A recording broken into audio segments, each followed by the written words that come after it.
Hello everyone, स्वागत है आप सभी का एक बार फिर से आपके अपने यूट्यूब चैनल विलेजर्स कॉन्सेप्ट में। तो दोस्तों, आज के सेशन में हम लोग एक बार फिर से बिहार प्राथमिक शिक्षक बीपीएससी टीआरई 3.0 एवं 4.0 के लिए मॉडल प्रैक्टिस सेट कवर करने जा रहे हैं। रुक्मिणी पब्लिकेशन का वॉल्यूम 2 बुक है ये, जिसमें देखिए टोटल 19 प्रैक्टिस सेट दिया हुआ है। और आज के सेशन में हम लोग इस बुक का प्रैक्टिस सेट नंबर 7 कवर करेंगे। ठीक है, तो आइए शुरू करते हैं आज का सेशन। लेकिन उससे पहले अगर आप लोग हमारे चैनल पर नए विजिट कर रहे होंगे तो प्लीज़ इस चैनल को सब्सक्राइब कर लीजिएगा, और वीडियो अगर अच्छी लगे तो एक लाइक जरूर कर दीजिएगा, और अपने दोस्तों में भी उसको शेयर जरूर कीजिएगा। और फ्रेंड्स, इससे पहले का जो 1 से लेकर 6 तक का वीडियो अपलोड किया गया है, अगर आप लोग वो वीडियो नहीं देखे हैं तो इस वीडियो के डिस्क्रिप्शन में उस सारे वीडियो का लिंक यहाँ पे प्रोवाइड करा दिया गया है।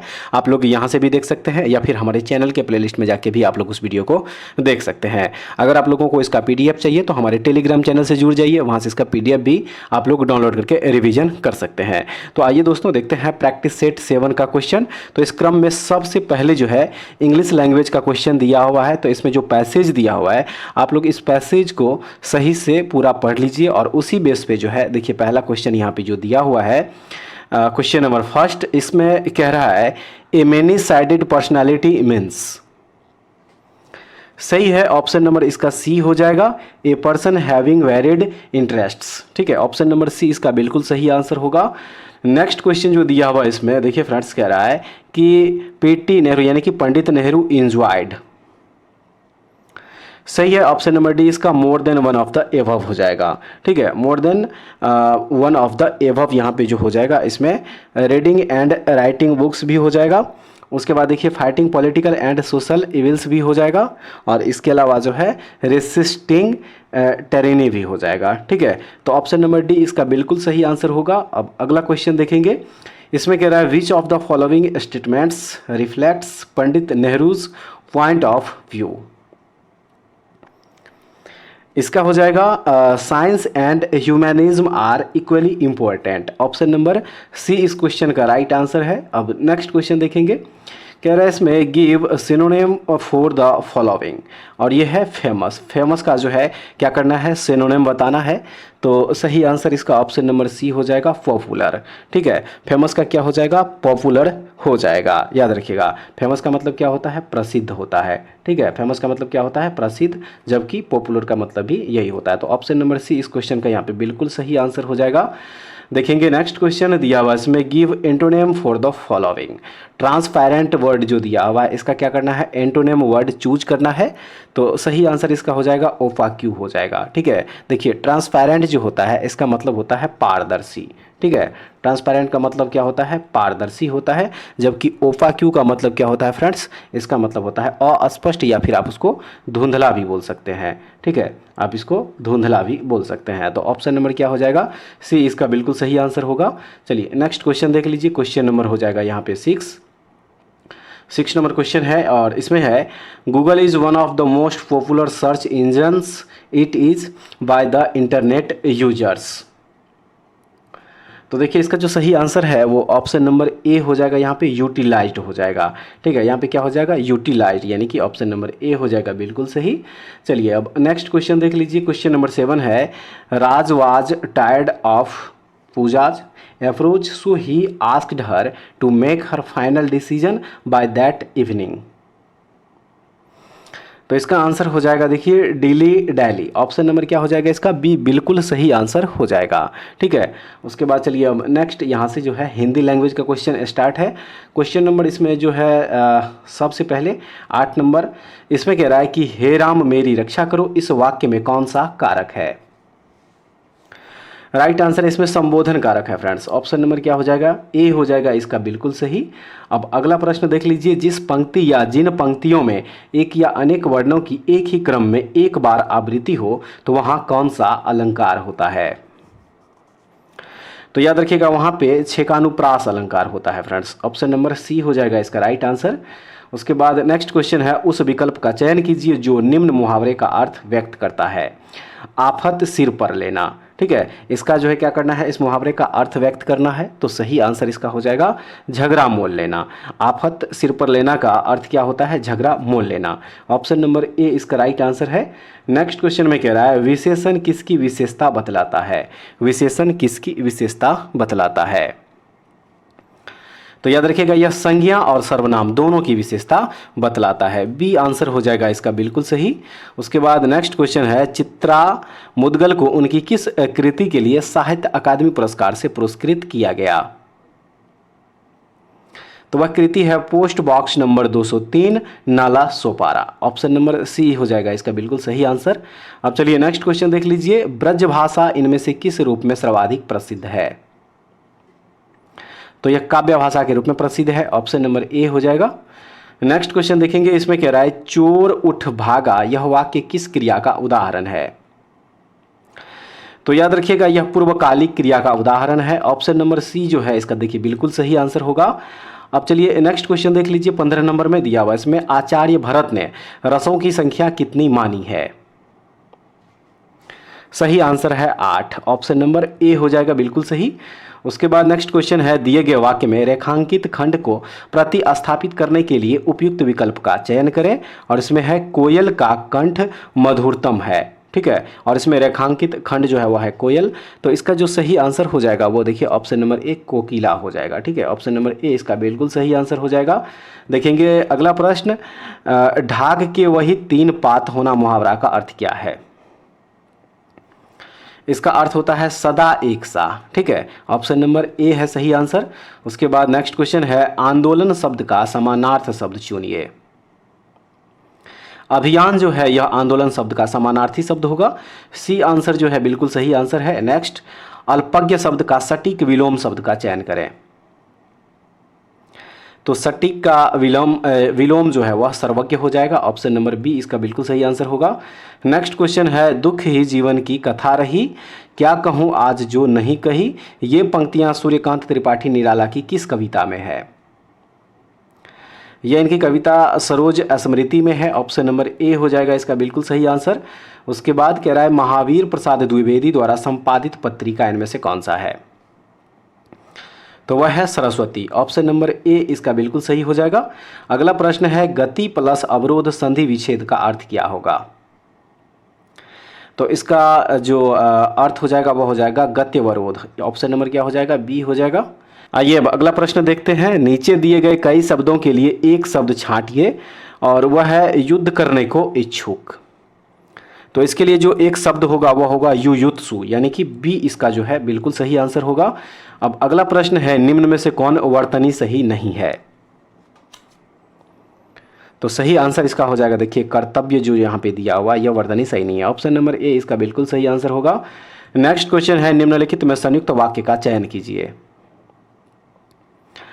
काम समाप्त करो और जाओ, ये जो है संयुक्त वाक्य का उदाहरण है। ऑप्शन नंबर ए हो जाएगा इसका बिल्कुल सही। चलिए नेक्स्ट क्वेश्चन देख लीजिए, क्वेश्चन नंबर 26 दिया हुआ है, कह रहा है इसमें निम्नलिखित में से कौन सा कहानी संग्रह फणीश्वर नाथ रेणु का है? उपर्युक्त में से एक से अधिक हो जाएगा, ठीक है। उपर्युक्त में से एक से अधिक जो है इसका देखिए बिल्कुल सही आंसर। ऑप्शन नंबर डी हो जाएगा बिल्कुल राइट आंसर। चलिए नेक्स्ट क्वेश्चन देख लीजिए, अनेक शब्द का बहुवचन अनेक ही होता है क्योंकि वह, सही है, अविकारी शब्द है, ठीक है। ऑप्शन नंबर क्या हो जाएगा? बी हो जाएगा।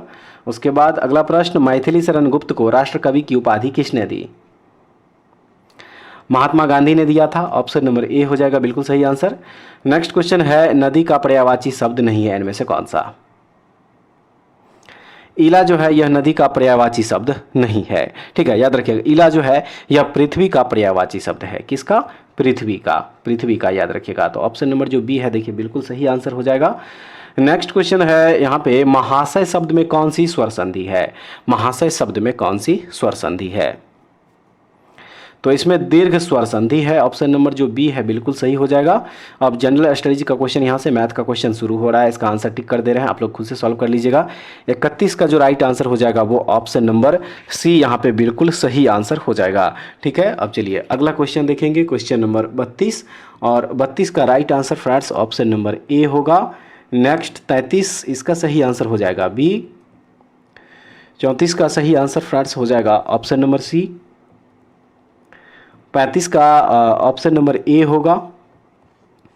अब अगला प्रश्न देख लीजिए, 36 नंबर जो दिया हुआ है, 36 का जो सही आंसर हो जाएगा वो ऑप्शन नंबर ए हो जाएगा। उसके बाद 37 का सही answer friends option number A. 38 का हो जाएगा ऑप्शन नंबर सी। 39 का सी। नेक्स्ट 40 इसका सही आंसर बी होगा। 41 का हो जाएगा सी। प्रश्न नंबर जो 42 दिया हुआ है, देखिए 42 का सही आंसर ऑप्शन नंबर ए होगा। 43 का हो जाएगा सी। उसके बाद चलिए अब अगला प्रश्न देख लीजिए, प्रश्न नंबर 44, और 44 का सही आंसर ए होगा। नेक्स्ट है 45, सही आंसर इसका हो जाएगा सी। आइए अब देखते हैं नेक्स्ट क्वेश्चन। 1940-41 ईस्वी में व्यक्तिगत सविनय अवज्ञा की नीति के द्वारा युद्ध के प्रयासों का शांतिपूर्वक विरोध करने का निर्णय किसने लिया? तो यह निर्णय लिया था महात्मा गांधी ने। बी इसका राइट आंसर होगा। चलिए अगला प्रश्न देख लीजिए, प्रश्न नंबर 47, महात्मा गांधी कब भारतीय राष्ट्रीय कांग्रेस के अध्यक्ष बने थे? सही है, 1924 ईस्वी में। महात्मा गांधी जो है 1924 ईस्वी का जो बेलगाम अधिवेशन हुआ था उसी की अध्यक्षता जो है इन्होंने किया था। ऑप्शन नंबर सी इसका बिल्कुल करेक्ट आंसर होगा। अगला प्रश्न है कि महात्मा गांधी की हत्या नाथूराम गोडसे ने निम्नलिखित में से किस तिथि को किया था? सही है, 30 जनवरी 1948 ईस्वी को जो है इन्होंने हत्या कर दिया था। तो ऑप्शन नंबर क्या हो जाएगा? सी इसका बिल्कुल सही होगा। अब चलिए अगला प्रश्न देख लीजिए, किस वर्ष में भारत के गवर्नर जनरल को वायसराय की उपाधि दी गई थी? 1858 ईस्वी। ऑप्शन नंबर बी हो जाएगा बिल्कुल सही। उसके बाद है शिवाजी के मंत्री परिषद में विदेश मंत्री को क्या कहा जाता था? तो इसे सुमंत कहा जाता है फ्रेंड्स, याद रखिएगा। ऑप्शन नंबर जो सी है इसका बिल्कुल सही आंसर हो जाएगा। उसके बाद अगला प्रश्न है 51 नंबर में, कह रहा है 1946 के नौसैनिक विद्रोह के बहादुरों को आत्मसमर्पण के लिए किसने तैयार किया था? जिन्ना और पटेल ने किया था। ठीक है, मोहम्मद अली जिन्ना और सरदार वल्लभ भाई पटेल। ऑप्शन नंबर जो सी है इसका बिल्कुल सही हो जाएगा। अगला प्रश्न है यहाँ पे कि रॉयल सोसाइटी ऑफ लंदन का फेलो बनने वाला सबसे पहला भारतीय कौन था? सही आंसर इसका हो जाएगा देखिए ए सी वाडिया। ऑप्शन नंबर क्या हो जाएगा? बी हो जाएगा बिल्कुल सही। नेक्स्ट, कांग्रेस ने किस तिथि को पूर्ण स्वतंत्रता दिवस मनाया? तो 26 जनवरी 1930 को मनाया था। बी इसका राइट आंसर होगा। अगला प्रश्न है निम्न में से कौन संगठन ब्रह्म समाज के विरुद्ध था? तो धर्म सभा जो है यह ब्रह्म समाज के बिल्कुल विरुद्ध। बी इसका बिल्कुल राइट आंसर है। चलिए अगला प्रश्न देखेंगे, प्रश्न नंबर 55 में कह रहा है स्वामी दयानंद सरस्वती ने प्रथम आर्य समाज 1875 ईस्वी में कहाँ स्थापित की थी? तो यह स्थापित किया गया था बम्बई में। ऑप्शन नंबर ए हो जाएगा बिल्कुल सही। नेक्स्ट क्वेश्चन है नौजवान सभा नामक क्रांतिकारी संगठन की स्थापना भगत सिंह द्वारा किस वर्ष की गई थी? 1926 ईस्वी में इसका गठन हुआ था। सी आंसर इसका राइट हो जाएगा। नेक्स्ट क्वेश्चन है किस मराठा अंग या राज्य की राजधानी इंदौर थी? सही है, होलकर की राजधानी। सी हो जाएगा इसका बिल्कुल सही आंसर। आइए अब देखते हैं अगला प्रश्न, निम्नलिखित में से बिहार के किस जिले की सीमा गंगा को स्पर्श नहीं करती है? तो वह जिला है दरभंगा जिला। ऑप्शन नंबर सी इसका राइट आंसर होगा। नेक्स्ट क्वेश्चन है वायसराय की कार्यकारी परिषद में शामिल होने वाले प्रथम भारतीय कौन थे? सत्येंद्र प्रसन्न सिन्हा। ठीक है, ऑप्शन नंबर सी जो है देखिए बिल्कुल सही होगा। नेक्स्ट है गोदावरी डेल्टा किस राज्य में पड़ता है? तो यह पड़ता है आंध्र प्रदेश में। बी इसका बिल्कुल सही आंसर होगा। अब चलिए नेक्स्ट क्वेश्चन, निम्नलिखित में से किस बहुउद्देशीय परियोजना का निर्माण नर्मदा नदी पर किया गया? सरदार सरोवर परियोजना का निर्माण जो है यह नर्मदा नदी पर किया गया है। ए इसका बिल्कुल सही आंसर हो जाएगा। ठीक है फ्रेंड्स, चलिए अगला क्वेश्चन देखते हैं। भारतीय मानक समय यानी कि IST इंडियन स्टैंडर्ड टाइम जो है वह ग्रीनविच माध्य समय से कितना आगे है? सही है, 5 घंटा 30 मिनट आगे है। ऑप्शन नंबर सी इसका बिल्कुल सही हो जाएगा। नेक्स्ट है अक्षांश का 1 डिग्री लगभग कितने किलोमीटर के बराबर होगा? तो 111 किलोमीटर के बराबर होगा 1 डिग्री। ऑप्शन नंबर बी इसका बिल्कुल सही हो जाएगा। नेक्स्ट क्वेश्चन है निम्नलिखित में से किसे विश्व के सर्वोच्च युद्ध क्षेत्र के रूप में जाना जाता है? सियाचिन ग्लेशियर को। सी इसका बिल्कुल सही आंसर होगा। अगला प्रश्न है जवादी पहाड़ी किस राज्य में है? तमिलनाडु राज्य में। ऑप्शन नंबर बी इसका बिल्कुल सही आंसर हो जाएगा। अब चलिए अगला प्रश्न देख लीजिए, प्रश्न नंबर 66। देखिए इस पे कह रहा है कि भारतीय इतिहास के किस काल को चित्रित धूसर मुद्रांड काल के रूप में जाना जाता है? तो यह उत्तर वैदिक काल को जाना जाता है। ऑप्शन नंबर सी हो जाएगा बिल्कुल सही। चलिए नेक्स्ट क्वेश्चन देखते हैं। इसमें भारत में ग्रीष्मकालीन मानसून के प्रवाह की सामान्य दिशा निम्न में से कौन है? तो वह है दक्षिण पश्चिम। ऑप्शन नंबर क्या हो जाएगा? ए इसका बिल्कुल सही आंसर होगा। अब चलिए फ्रेंड्स देखते हैं नेक्स्ट क्वेश्चन। कह रहा है कि नलबान द्वीप कहाँ स्थित है? नलबान द्वीप कहाँ स्थित है? तो याद रखिएगा यह ओडिशा के चिल्का झील में स्थित है। ऑप्शन नंबर ए हो जाएगा सही आंसर। अब चलिए अगला क्वेश्चन देखते हैं। इनमें से कौन सी नीलगिरी पहाड़ियों की सबसे ऊंची चोटी है? तो डोडा बेटा जो है यह नीलगिरी पहाड़ी की सबसे ऊंची चोटी है। ऑप्शन नंबर ए इसका बिल्कुल सही आंसर हो जाएगा। और इसकी जो ऊंचाई है फ्रेंड्स वो 2637 मीटर है। ठीक है, कितना है? 2637 मीटर इसकी ऊंचाई है। तो ऑप्शन नंबर ए इसका बिल्कुल सही हो जाएगा। अगला प्रश्न में कह रहा है संघ लोक सेवा आयोग के किसी सदस्य का कार्यकाल निम्न में क्या होता है? सही है, पद ग्रहण की तारीख से 6 वर्ष की अवधि या 65 वर्ष की आयु प्राप्त करने तक, इनमें से जो भी पहले हो। तो ए हो जाएगा इसका राइट आंसर। अब अगला प्रश्न देख लीजिए। कह रहा है कि प्राक्कलन समिति में राज्यसभा से कितने सदस्य होते हैं? सही है, उपर्युक्त में से कोई नहीं, क्योंकि प्राक्कलन समिति में जो है राज्यसभा से एक भी सदस्य नहीं होते हैं। ऑप्शन नंबर ए इसका बिल्कुल सही आंसर हो जाएगा। और इसमें फ्रेंड्स टोटल 30 सदस्य होते हैं, 30 मेंबर इसमें होते हैं, जो कि सारे के सारे लोकसभा के होते हैं। ठीक है, तो ऑप्शन नंबर ई जो है इसका बिल्कुल सही आंसर होगा। अब नेक्स्ट क्वेश्चन दिया हुआ है कि विशेष परिस्थितियों में लोकसभा और राज्यसभा की संयुक्त बैठक का प्रावधान भारतीय संविधान के किस अनुच्छेद में किया गया है? तो याद रखिएगा यह अनुच्छेद 108 में जो है किया गया है। बी हो जाएगा इसका बिल्कुल सही आंसर। अगला प्रश्न है दल परिवर्तन के आधार पर सदन के किसी सदस्य की निर्भरता संबंधी प्रश्न का निर्णय करने का अधिकार निम्न में से किसके पास है? तो यह संबंधित सदन के अध्यक्ष या सभापति के पास में होता है। सी हो जाएगा इसका बिल्कुल सही आंसर। नेक्स्ट है सर्वोच्च न्यायालय के मुख्य न्यायाधीश, संघ लोक सेवा आयोग के अध्यक्ष, मुख्य निर्वाचन आयुक्त एवं भारत के नियंत्रक एवं महालेखा परीक्षक पदों में वरीयता क्रम में सबसे उच्च क्रम पर कौन सा पद है?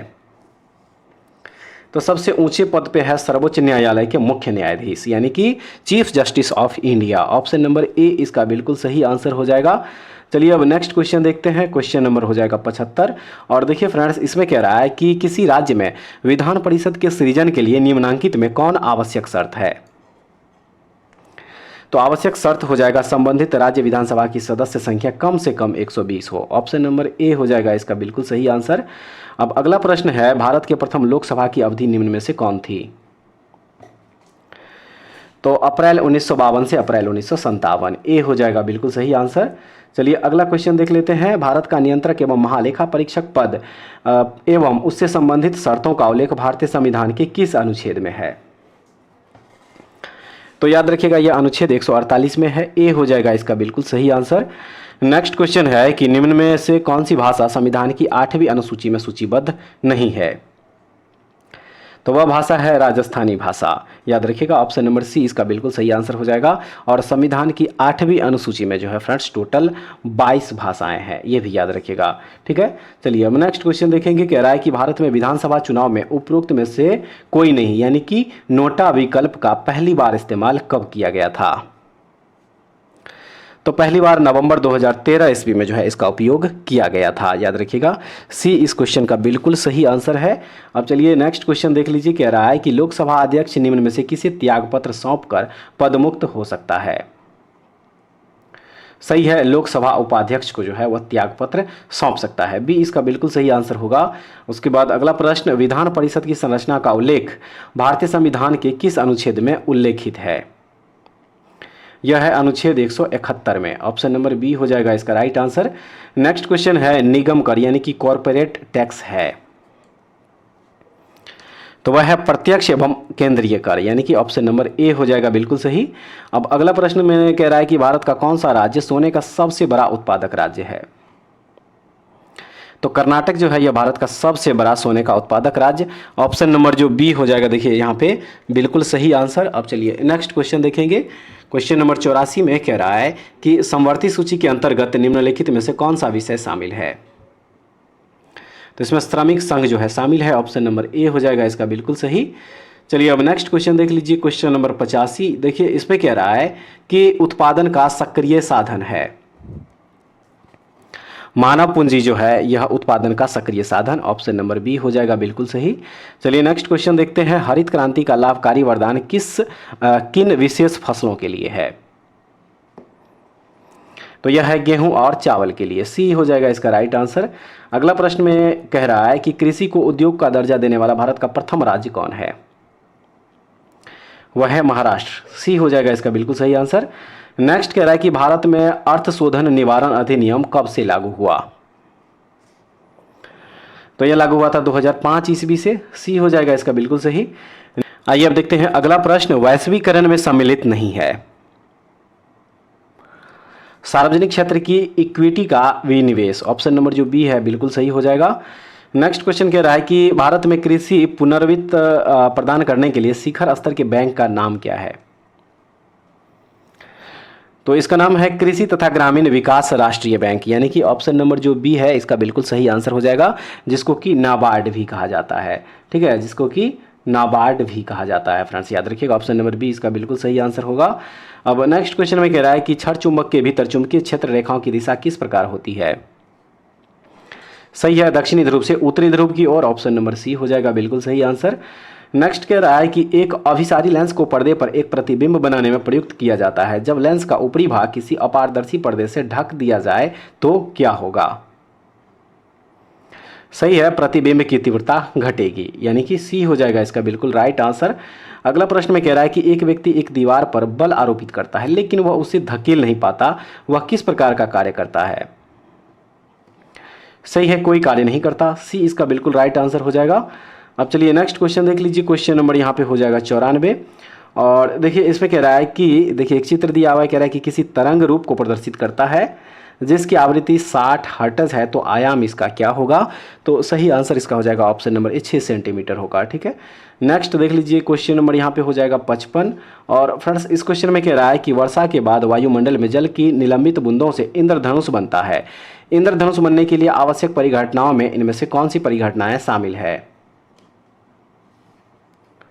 इसका जो राइट आंसर हो जाएगा वो अपवर्तन, वर्ण विक्षेपन और पूर्ण आंतरिक परावर्तन का संयोजन, यानी कि ऑप्शन नंबर ए इसका बिल्कुल सही हो जाएगा। अब चलिए अगला प्रश्न देखते हैं, कह रहा है कि एक उत्तल लेंस और एक अवतल लेंस आपको दिया गया है जिसकी शक्ति अज्ञात है, किस लेंस की शक्ति अधिक होगी? हमेशा उत्तल लेंस की शक्ति जो है वो अधिक होगी, ऑप्शन नंबर ए इसका बिल्कुल सही आंसर है। नेक्स्ट क्वेश्चन कह रहा है कि जब एक वस्तु को किसी दूरी पर इस प्रकार रखा जाता है कि वस्तु से प्रकाश किरणें मुख्य अक्ष के समानांतर हो तो अवतल दर्पण द्वारा निर्मित प्रतिबिंब की स्थिति क्या होगी? सही है, मुख्य फोकस पर, ऑप्शन नंबर सी जो है बिल्कुल सही होगा। नेक्स्ट क्वेश्चन में कह रहा है कि इनमें से कौन सी संरचना कार्बन परमाणुओं की एक बंद श्रृंखला से बनती है? सही है, वलयीय संरचना, बी इसका राइट आंसर हो जाएगा। नेक्स्ट है, एक रासायनिक अभिक्रिया के विषय में निम्नलिखित कथनों पर विचार कीजिए और बताइए कौन सा एक सत्य है। तो इसमें कुल द्रव्यमान में परिवर्तन नहीं होता, यह सत्य है, ऑप्शन नंबर सी इसका बिल्कुल सही आंसर होगा। नेक्स्ट क्वेश्चन कह रहा है फ्रेंड्स की धातुओं के संबंध में इनमें से कौन सा कथन सही नहीं है? सामान्यतः धातुएं अम्लीय ऑक्साइड बनाती है, यह कथन सही नहीं है, तो ऑप्शन नंबर यहाँ पे बी हो जाएगा बिल्कुल सही है। अब चलिए अगला प्रश्न देखते हैं, प्रश्न नंबर 101 में कह रहा है कि निम्न में से कौन सा कार्बन यौगिक गुड़ के किण्वन से बनता है? सही हो जाएगा, देखिए एथेनॉल, ऑप्शन नंबर सी हो जाएगा बिल्कुल सही। उसके बाद अगला प्रश्न है, कैल्शियम कार्बोनेट को गर्म करने पर इनमें से कौन सा उत्पाद बनता है? तो इसका राइट आंसर हो जाएगा देखिए अनबुझा चूना, यानी कि ऑप्शन नंबर सी हो जाएगा। नेक्स्ट क्वेश्चन में कह रहा है कि आधुनिक आवर्त सारणी में धात्विक गुणों की प्रवृत्ति के संबंध में इनमें से कौन सा कथन सही है? तो धात्विक गुण आवर्त में घटता है और समूह में नीचे की ओर जाने पर बढ़ता है, यह कथन यहाँ पे बिल्कुल सही हो जाएगा। अब चलिए अगला क्वेश्चन देखते हैं, 104 नंबर कह रहा है कि इनमें से किस कोलाइड में तरल परिक्षेपण माध्यम में ठोस परिक्षिप्त प्रावस्था होती है? तो वह होती है सॉल, ऑप्शन नंबर सी हो जाएगा बिल्कुल सही। नेक्स्ट क्वेश्चन है, मानवों में उत्सर्जन तंत्र के सही अनुक्रमित क्रम की पहचान कीजिए। वृक्क, मूत्रवाहिनी, मूत्राशय और मूत्र मार्ग हो जाएगा, यानी कि ऑप्शन नंबर ए इसका बिल्कुल सही है। नेक्स्ट क्वेश्चन, पादप कोशिकाओं में कोशिका भित्ति क्यों पाई जाती है? तो इसका सही आंसर हो जाएगा देखिए क्योंकि कोशिका भित्ति विभिन्न पर्यावरणीय कारकों से पादप कोशिकाओं की रक्षा करती है, इसीलिए, तो ऑप्शन नंबर ए हो जाएगा इसका राइट आंसर। नेक्स्ट क्वेश्चन कह रहा है कि रक्त के द्रव मैट्रिक्स को क्या कहा जाता है? इसे प्लाज्मा कहा जाता है फ्रेंड्स। ऑप्शन नंबर सी हो जाएगा बिल्कुल सही। नेक्स्ट क्वेश्चन है, निम्नलिखित में से कौन सा महिला प्रजनन प्रणाली का हिस्सा नहीं है? तो देखिए वास डिफरेंस जो है यह हिस्सा नहीं है। ऑप्शन नंबर ए हो जाएगा बिल्कुल सही। नेक्स्ट क्वेश्चन, परागकण को वर्तिकाग्र पर स्थानांतरित करने के बाद सबसे पहले उसका क्या होता है? तो सबसे पहले उसका होता है यह नाभिक को बीजांड में स्थानांतरित करने के लिए एक नलिका विकसित करता है। सी हो जाएगा इसका बिल्कुल सही आंसर। अब चलिए अगला प्रश्न देख लीजिए। प्रश्न नंबर है 110, कह रहा है इसमें कि एड्स रोग किसके कारण होता है? तो यह विषाणु यानी कि वायरस के कारण होता है फ्रेंड्स, याद रखिएगा। ऑप्शन नंबर ए जो है बिल्कुल सही होगा। नेक्स्ट क्वेश्चन है कि इनमें से किस प्रकार की कोशिकाएं पादपों में संवहनी ऊतक का भाग नहीं होती है? तो वह कोशिकाएं है कोलेनकाइमा। ऑप्शन नंबर ए हो जाएगा बिल्कुल सही। अब चलिए अगला प्रश्न देखते हैं। कह रहा है कि आहार में मौजूद वसा छोटी आंत में बड़ी गुलिकाएं क्यों बनाते हैं? क्योंकि वसा आमाशय में उत्पन्न जलयुक्त कर्दम के साथ अच्छी तरह मिश्रित नहीं होते हैं, इसलिए ऑप्शन नंबर बी जो है बिल्कुल सही होगा। अगला प्रश्न फ्रेंड्स यहाँ पे कि निम्नलिखित में से कौन सा शब्द जल के अणुओं की एक वरंतः पारगम्य झिल्ली के आर पार गति का वर्णन करता है? तो वह है परासरण, यानी कि ऑप्शन नंबर सी हो जाएगा। चलिए नेक्स्ट क्वेश्चन देख लीजिए। कह रहा है कि समुद्र तल की तुलना में अधिक ऊंचाई पर सांस लेना अधिक कठिन क्यों होता है?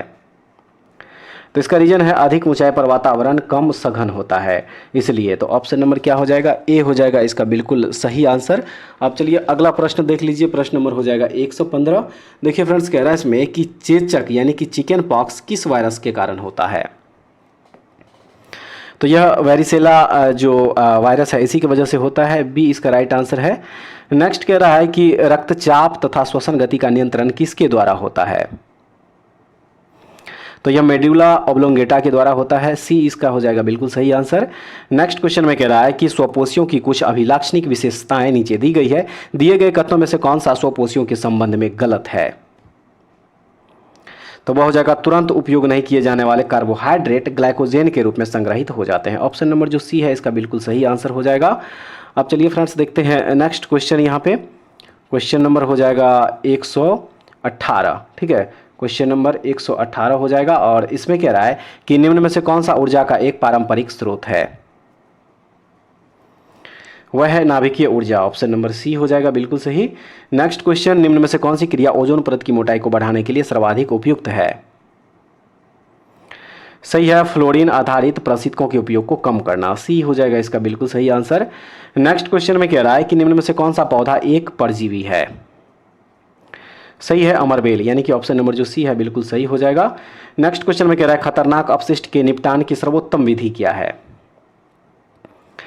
भस्मीकरण या जलाना। ऑप्शन नंबर ए हो जाएगा। नेक्स्ट है कुछ जीवाणुओं की क्रिया द्वारा घोरों, खरगोशों आदि जैसे प्राणियों में आहार में मौजूद सेल्यूलोज का पाचन इनमें से किस स्थान पर होता है? तो अंधनाल में होता है। सी हो जाएगा राइट आंसर। अगला प्रश्न जो दिया हुआ है इसमें कह रहा है कि निम्नलिखित में से कौन ऊर्जा का गैर पारंपरिक स्रोत नहीं है? तो वह है परमाणु ऊर्जा। ऑप्शन नंबर ए हो जाएगा। नेक्स्ट क्वेश्चन, 22 मार्च 2024 को कौन सा दिवस मनाया जाएगा? सही है, उपयुक्त में से एक से अधिक हो जाएगा। ठीक है, उपयुक्त में से एक से अधिक हो जाएगा। देखिए ये बिहार दिवस भी 22 मार्च को मनाया जाता है, इसके अलावा विश्व जल दिवस भी मनाया जाता है। ठीक है फ्रेंड्स, और इसके अलावा जो है 22 अप्रैल को पृथ्वी दिवस भी मनाया जाता है। तो इसलिए उपयुक्त में से एक से अधिक इसका बिल्कुल करेक्ट आंसर होगा। चलिए नेक्स्ट क्वेश्चन देख लीजिए। कह रहा है इसमें कि हाल ही में किस राज्य के सौराष्ट्र क्रिकेट एसोसिएशन स्टेडियम का नाम बदलकर निरंजन शाह स्टेडियम किया गया है? तो यह है गुजरात राज्य का। ऑप्शन नंबर सी हो जाएगा। अगला प्रश्न में है हाल ही में चंदूबी महोत्सव किस राज्य में मनाया गया? असम में मनाया गया है। बी इसका राइट आंसर होगा। अगला प्रश्न जो दिया हुआ है, अक्टूबर 2023 में भारत ने इजराइल हमास संघर्ष क्षेत्र से भारतीय नागरिकों की वापसी के लिए कौन सा ऑपरेशन शुरू किया था? तो इसका नाम था operation Ajay. Option number C हो जाएगा बिल्कुल सही। नेक्स्ट क्वेश्चन, तटीय पर्यटन को बढ़ावा देने के लिए भारत का पहला मरीना कहाँ बनाया जा रहा है? कर्नाटक में बनाया जा रहा है। सी हो जाएगा बिल्कुल सही। देखेंगे नेक्स्ट क्वेश्चन 129 नंबर फ्रेंड्स, और देखिए इस क्वेश्चन में क्वेश्चन नंबर जो 133 है, देखिए इसमें कह रहा है कि दुनिया की सबसे लंबी नदी क्रूज एमवी गंगा विलास ने किन दो स्थानों के बीच अपनी पहली यात्रा पूरा किया था? तो यह क्या है? बनारस से डिब्रूगढ़ के बीच। ऑप्शन नंबर ए हो जाएगा। नेक्स्ट क्वेश्चन है पुस्तक कन्वर्सेशन विथ औरंगजेब के लेखक कौन है? इसके लेखक है Charu Nivedita. Option number A हो जाएगा बिल्कुल सही। नेक्स्ट है एशियाई पैरा खेल 2023 में कुल कितने पदक जीतकर भारतीय खिलाड़ियों ने इतिहास रच दिया? टोटल 111 पदक जो है जीता था। ऑप्शन नंबर ए हो जाएगा बिल्कुल सही आंसर। नेक्स्ट, वर्तमान में राष्ट्रीय बाल संरक्षण आयोग के अध्यक्ष कौन है? तो वर्तमान में इसके अध्यक्ष है प्रियांक कानूनगो। ऑप्शन नंबर सी हो जाएगा। नेक्स्ट क्वेश्चन है हाल ही में वनडे में दोहरा शतक बनाने वाले पहले श्रीलंकाई क्रिकेटर कौन बने हैं? पाथुम निशंका बन गए हैं। ऑप्शन नंबर बी हो जाएगा बिल्कुल सही। नेक्स्ट क्वेश्चन, विश्व के सबसे बड़े परमाणु संलयन रिएक्टर का परिचालन कहां शुरू किया गया? जापान में। बी हो जाएगा इसका बिल्कुल सही आंसर। नेक्स्ट है किस बैंक ने 100 डेज 100 पे अभियान शुरू किया है? तो यह आरबीआई के द्वारा जो है किया गया है फ्रेंड्स, याद रखिएगा। ऑप्शन नंबर सी हो जाएगा इसका बिल्कुल सही आंसर। उसके बाद जो अगला प्रश्न है यहाँ से रीजनिंग का क्वेश्चन आंसर टिक कर दे रहे हैं। 136 का सही आंसर ऑप्शन नंबर सी है, इसको खुद से सॉल्व कर लीजिएगा फ्रेंड्स। 137 का राइट आंसर हो जाएगा बी। 138 का हो जाएगा ऑप्शन नंबर बी। नेक्स्ट जो दिया हुआ 139, इसका सही हो जाएगा सी। उसके बाद 140 का जो राइट आंसर होगा सी होगा। 141 का हो जाएगा सी। 142 ऑप्शन नंबर बी होगा। 143 का हो जाएगा बी। 144 का सी। 145 में बी होगा। 146 का हो जाएगा बी। उसके बाद नेक्स्ट देख लीजिए यहाँ पे 147, इसका सही answer friends option number C होगा। 148 का हो जाएगा ए। 149 का ऑप्शन नंबर बी। और उसके बाद आइए इस सेट का लास्ट क्वेश्चन जो दिया हुआ है क्वेश्चन नंबर 150, इसका जो सही आंसर हो जाएगा वो ऑप्शन नंबर बी हो जाएगा। ठीक है, तो फ्रेंड्स ये था बिहार प्राथमिक शिक्षक जो TRE 3.0 एवं 4.0 के लिए जो एग्ज़ाम होने जा रहा है उसके लिए द प्लेटफॉर्म यानी कि रुक्मिनी के द्वारा जो वॉल्यूम 2 बुक लॉन्च किया गया है। आज हम लोग इसका प्रैक्टिस सेट नंबर 7 कवर किए हैं। टोटल 150 प्रश्न। उम्मीद करते हैं कि ये सेट भी आप लोगों के लिए काफ़ी महत्वपूर्ण होगा। और फ्रेंड्स एक बार कमेंट्स करके ज़रूर बताइएगा कि आज का सेशन आप लोगों को कैसा लगा और इसमें से टोटल आप लोग कितना क्वेश्चन सही कर पाए। और अगर आप लोगों को इसका PDF चाहिए तो हमारे टेलीग्राम चैनल से जुड़ जाइए, वहाँ से इसका PDF भी आप लोग डाउनलोड करके रिवीजन कर सकते हैं। तो फ्रेंड्स ऐसे वीडियो पाने के लिए हमारे चैनल से जुड़े रहिए। नेक्स्ट वीडियो में दोबारा फिर से मिलते हैं, तब तक के लिए जय हिंद।